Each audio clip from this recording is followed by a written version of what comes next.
Hi friends, ബിന്ദുസ് കിച്ചണിലേക്ക് എല്ലാവർക്കും സ്വാഗതം. നമുക്കിന്നൊരു മെഴുക്കുവരട്ടി ഉണ്ടാക്കാം. എൻ്റെ കയ്യിൽ കുറച്ച് ചുണ്ടക്കായ കിട്ടിയപ്പോൾ ഞാൻ ഓർത്ത് അതൊരു മെഴുക്കുവരട്ടി ഉണ്ടാക്കാമെന്ന്.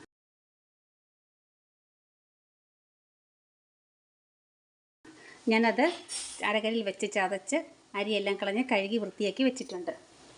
ഞാനൊരു ചീനച്ചട്ടി അടുപ്പിൽ വെച്ച് കൊടുത്തിട്ടുണ്ട്. ഇച്ചിരി വെളിച്ചെണ്ണ ഒഴിച്ച് കൊടുത്തിട്ടുണ്ട്. നമുക്കതിലേക്ക് കുറച്ച് ഇച്ചിരി തേങ്ങ എടുത്ത് വെച്ചിരിക്കുന്നതാണ്. അത് നമുക്കൊന്ന് ഇട്ട് കൊടുക്കാം.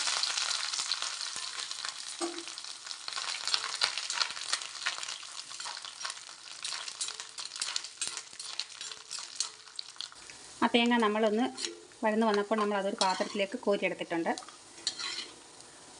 നമുക്കതിലേക്ക് കുറച്ച് കടുകിട്ട് കൊടുക്കാം.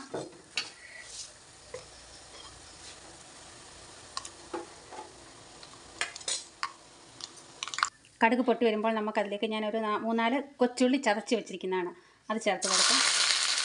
കൂടെ തന്നെ 2 പച്ചമുളക് കീറിയതും കൂടെ ഇട്ട് കൊടുക്കാം. ഒരു 2 കറിവേപ്പില ഇത്രയും ചേർത്തൊന്ന് ഇളക്കി കൊടുക്കാം.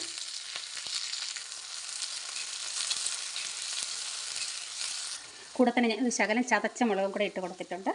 ഒന്നുകൂടെ നമുക്കൊന്ന് ഇളക്കി കൊടുക്കാം.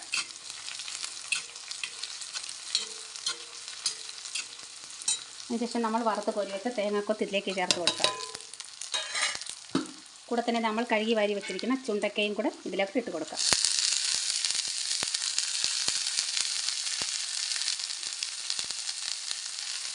നന്നായിട്ടൊന്ന് ഇളക്കി കൊടുക്കാം. ആവശ്യത്തിന് ഉപ്പ് കൂടെ ചേർത്ത് കൊടുത്തിട്ട് നന്നായിട്ട് ഇളക്കി കൊടുക്കാം. ശകലം മഞ്ഞൾപ്പൊടിയോട് ചേർത്ത് കൊടുത്തിട്ടുണ്ട്.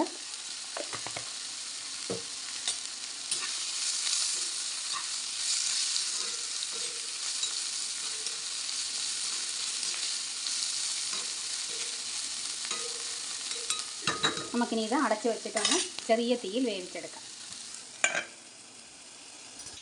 അങ്ങനെ നമ്മുടെ സ്വാദിഷ്ടമായ ചുണ്ടക്കായ മെഴുക്കുവരട്ടി ഇവിടെ റെഡി ആയിട്ടുണ്ട്. നിങ്ങളും ഇതൊന്ന് പരീക്ഷിച്ച് നോക്കണം കേട്ടോ. നല്ല ടേസ്റ്റിയാണിത്. ഇത് നമുക്കൊരു സർവിങ് ബൗളിലേക്ക് നമുക്ക് മാറ്റി കൊടുക്കാം.